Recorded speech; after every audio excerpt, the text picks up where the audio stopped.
Let's get into our body and notice that we're doing this practice. And the book or the resource that I'm using right now is Joanna Macy, The Work That Reconnects, the deep ecology work that she does. A Wild Love for the World, Joanna Macy and the Work of Our Time. She has several essays in this book, as do many other people who do the work that she has created and put out into the world and co-created with so many other people.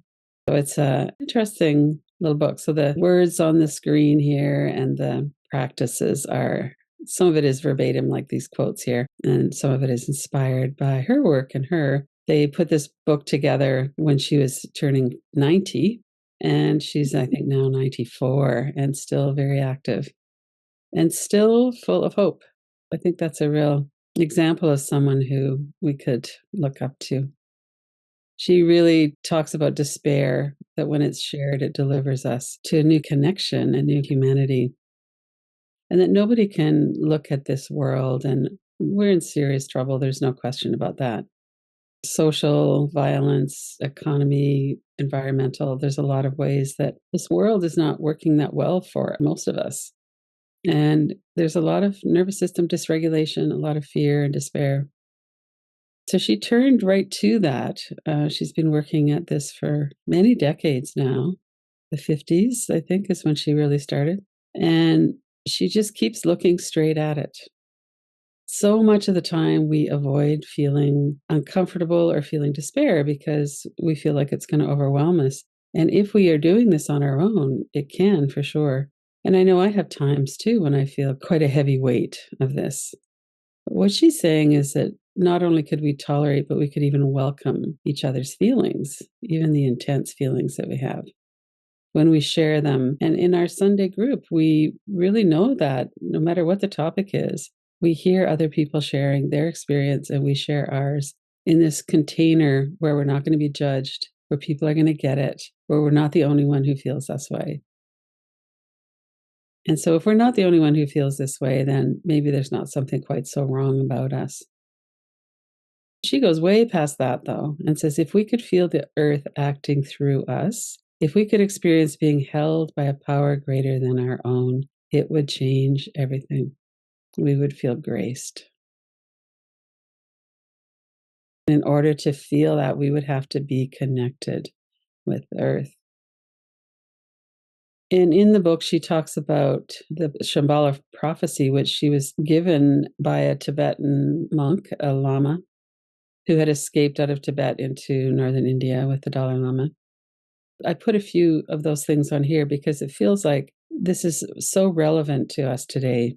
The outcome at that time and now is uncertain. So she was urged to take the Dharma seriously and to share it in fresh ways. So this Shambhala prophecy is talking about how we're in danger. The barbarian powers have arisen. Although these powers waste their wealth in preparations to annihilate each other, they also create this devastation.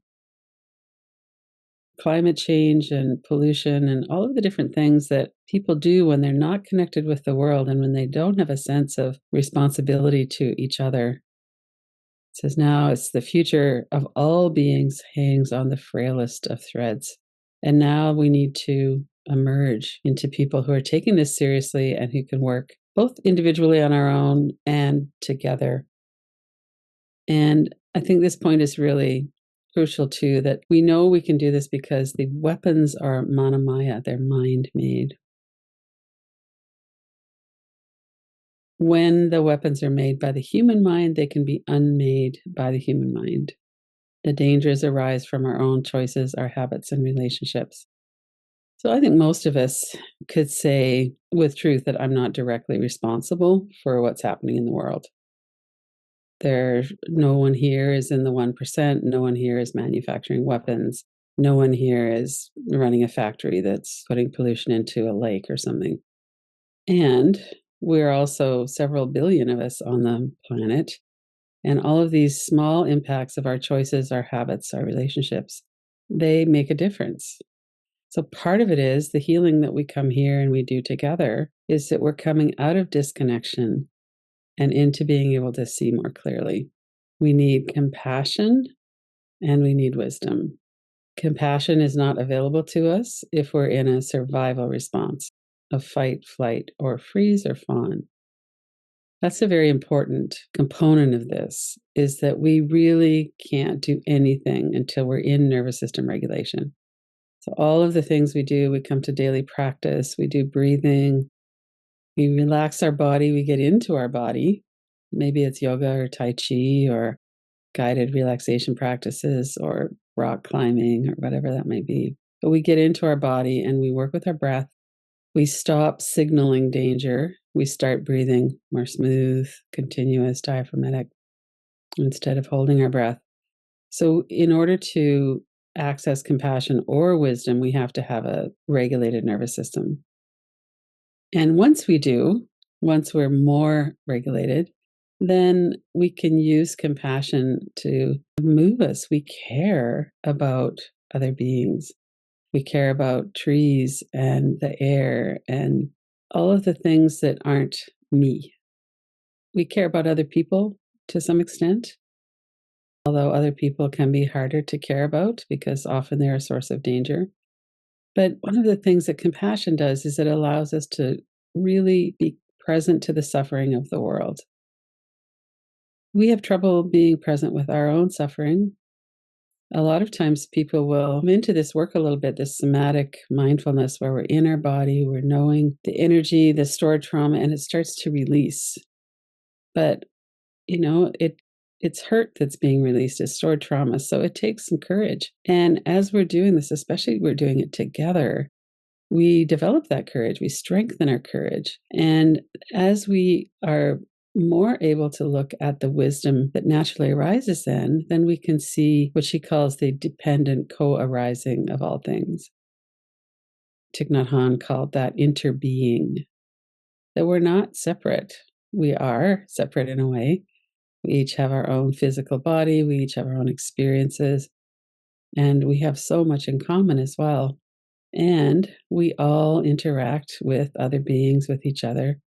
Last week, we were looking at the breath and how we breathe in the oxygen that the trees and plants release, and they breathe in the carbon dioxide that we release. So we have this co-arising, these symbiotic relationships. Buddhist philosophy and yoga meditation philosophy talk about nobody is good or bad. We all have tendencies towards that in our mind. And a lot of that has to do with being disconnected. But as we start to heal, we become aware of how interconnected we actually are. Each act with pure motivation affects the entire web, bringing consequences we cannot measure or even see. If you were to pause here and think about some of the ways that you've been affected by somebody indirectly, or maybe second, third, fourth step away, and the same as how you're affecting other people. Maybe you've really been working with regulating your nervous system. And now, when your child gets home or when your friend connects with you, you're able to be present. You're not in a freeze response. And so then that affects their experience in relationship with you as well. And then that goes on to affect other people as well as they're more present. We're building those neural networks for trust and connection. We have all of these consequences that we don't know about. And it's good enough to be present and clear and act with pure motivation. That's enough to let those good consequences spread out into the world. We need the heat of compassion as well as the cool of wisdom. We need both. Notice your body now. We're going to go into a different slide in a moment. But what's your sense of that for yourself? Compassion and wisdom, to not be afraid, to let in the suffering of the world, to acknowledge it. We're not taking it on. We're just acknowledging that it's here.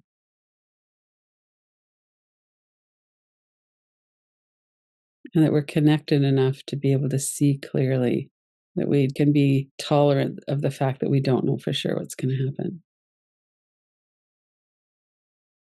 So this is Joanna Macy. unlocking our heart. The truth unlocks our heart. I do the work that reconnects so that when things fall apart, we won't turn on each other. When we can make friends with uncertainty, we come alive. When we think of all the things that we really are worried about, or scared about, or feel despair about, or grief, some of those things are things that have happened and we know about it. There are fewer songbirds in the world now than there was 60 years ago. That's a truth. We don't know what's going to happen in 5 years or 10 years. We can predict a certain amount. We all know about the rising sea levels. That's true. It's happened already. And there are some impacts that we can see already. And we don't know exactly what's going to happen, partly because we don't know what actions people are going to take. I find that it's so helpful to look around and see and be aware of not just the problems, but also the solutions that people are using. I came across an image of a Detroit agri-hood, they called it. A lot of empty lots in Detroit have been turned into community gardens. Those are areas where there's food deserts. They don't have access to good produce, for instance. And so on this 1 3-acre plot, they have an organic garden that feeds everybody in the whole area, and they're able to sell some. And oftentimes when these community projects get going as well, they have an area where they have a restaurant and people can buy food or buy prepared food. There's a lot of really wonderful things that are going on, and that gives us hope. So she says, I see a readiness to experience a collective awakening. I'm astonished by how explicit this is.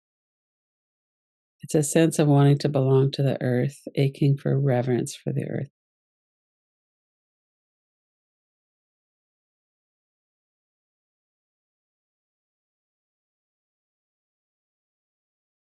Sometimes we have a pause in our life. There was a lot after COVID during the shutdowns in the first 3 or 4 months where people were talking about how they could hear the birds singing because nobody was moving in their cars.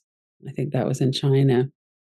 And I know for me, I realized that wasn't actually enjoying driving into town twice a week.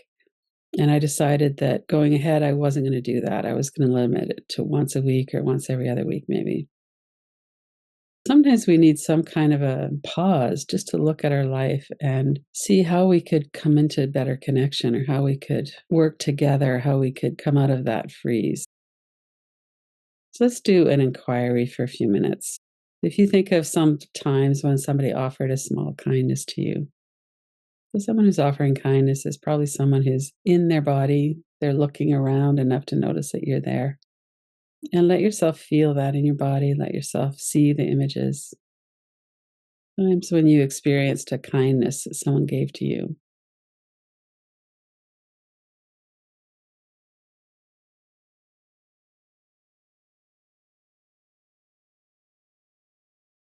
And then maintaining some sense of that as well.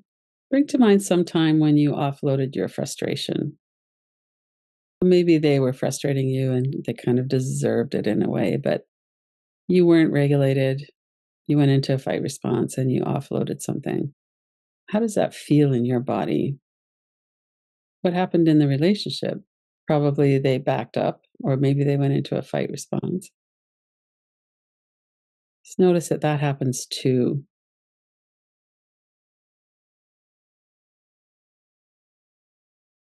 And then bring to mind the middle ground. Something happened and you were able to stay grounded and steady. Offer your kind attention to someone and feel into that. This happens every week in the Sunday small groups. We're grounded, we're steady, we're listening in our body, and we're offering our attention to each other. And we're experiencing that when other people offer their attention to us. Let yourself feel that.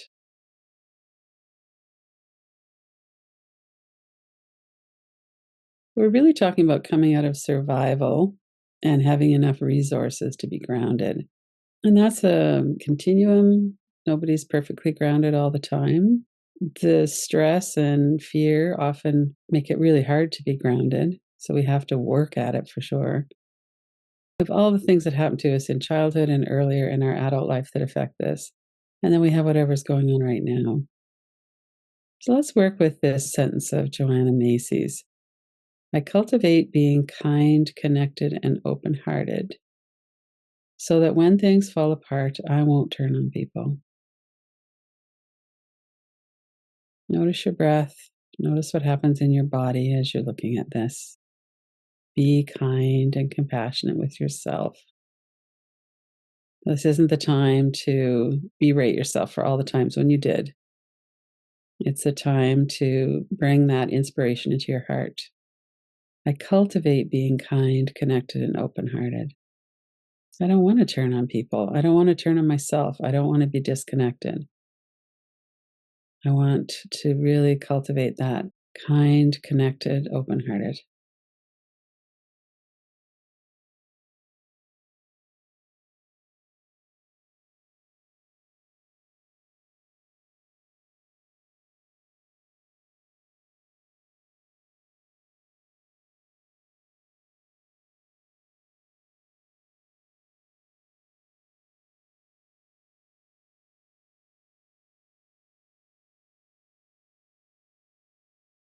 What does that feel like in your body? You might put your hand on your heart.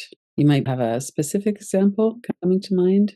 Maybe there's somebody who that when you get together with them, they tend to push you into some kind of a survival response. And you'd like to be more open hearted with them.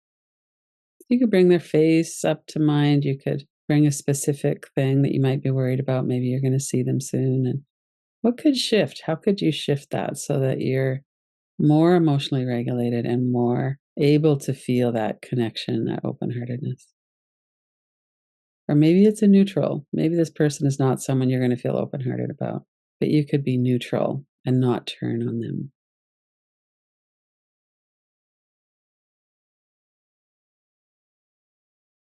Deep breaths, be aware of your body.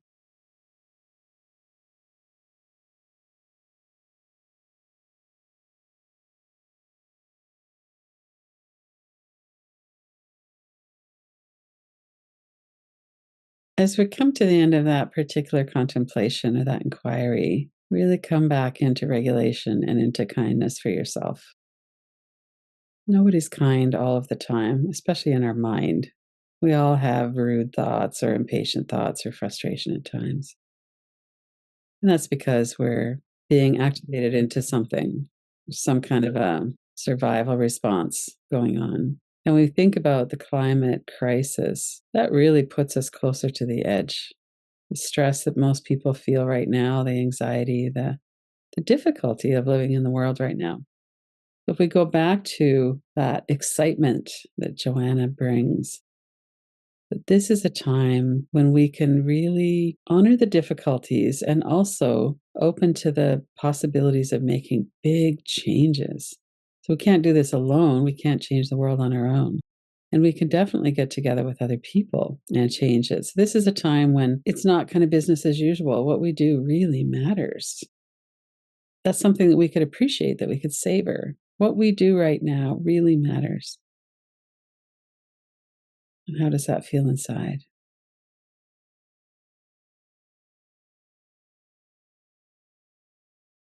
And then as we go to the last part of this inquiry, imagine a moment, bring to mind a moment of when you felt the planetary crisis impinge on your own life.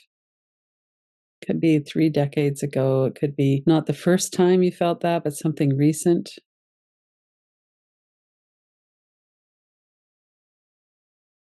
Maybe it was during a hurricane or a more severe weather event.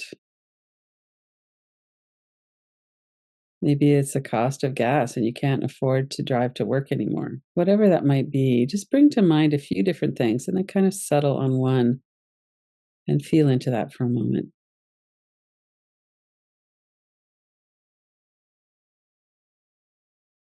Notice how you feel.